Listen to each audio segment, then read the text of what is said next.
Today on KG Gaming, we are going to talk about the history of Transformers.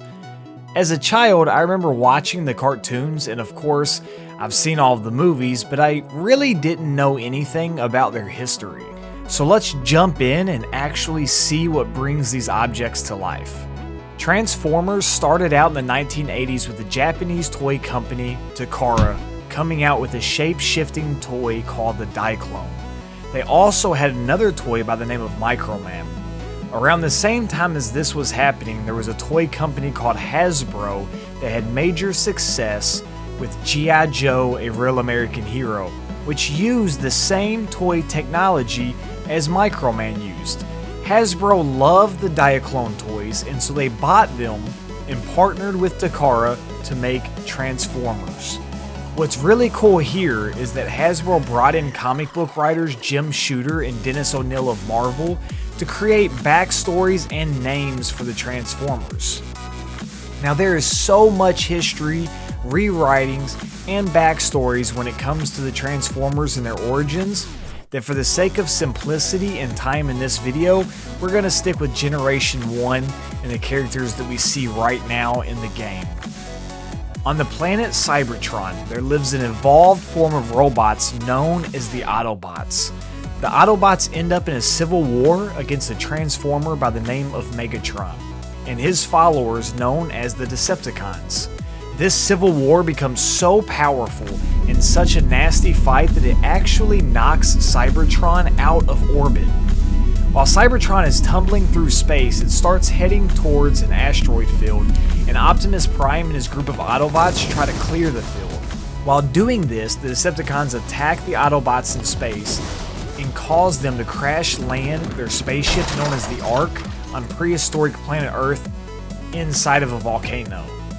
Now, fast forward a few million years later to 1984, when that volcano erupts and activates the Ark's computer, Teletron, and it quickly deployed a Sky Spy probe to scan for new alternate modes it could reconfigure the Transformers into.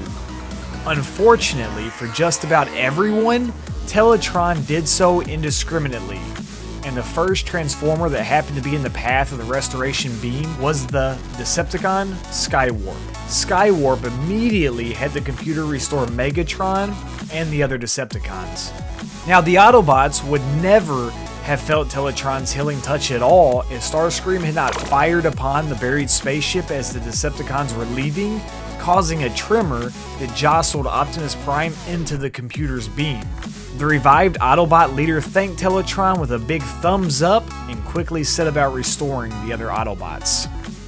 The rest we know as the Autobots and Decepticons continue their battle against each other on Earth. Now, all of this took place in the first ever comic series titled The Transformers. What is cool about this is it was actually a part of the Marvel Universe, and throughout the series we see many cameos by heroes like Spider-Man, Nick Fury, and even see the Dinobots and Gridlock on Savage Land. Around the same time as these comics were coming out, so was a TV show called The Transformers. Both of these had different writers, and thus somehow they have slightly different backstories. For example, in the TV series, the Autobots were not saving the planet from asteroids, but rather they were looking for new energy sources, and they were attacked in space while doing so. The G1 series gives way to more and more series, including a great series that most of us loved as kids that actually follows the G1 continuity called Beast Wars Transformers. I bring that up because two of the characters currently in the game are not Autobots or Decepticons, but they are descendants of them. In Beast Wars, we have descendants of the Autobots, and they are known as Maximals. Rhinox in the game is actually a Maximal, a descendant of Autobots. And the descendants of Decepticons are known as Predacons, like Waspinator in the game. This series have the two groups of Transformers on an undisclosed planet at an undisclosed time. This planet has beasts on it much like beasts of Earth, and that is why the characters look like they do. Now, if you fast forward to the game, Optimus Prime has figured out a way to restore Cybertron, but again has crash landed on an unknown planet. Here, Optimus finds Decepticons, Maximals, Predacons, Quintessence, and even a corrupted Autobot from another reality. And with all of that, that is going to be it for this episode of Forged to Fight. I hope you enjoyed it. I have a lot more coming soon with bot spotlight videos and backstories of our favorite Transformers and gameplay and all of that. So go ahead and leave me a thumbs up. And if you haven't already, make sure to subscribe to the channel for more awesome Transformers content. Peace.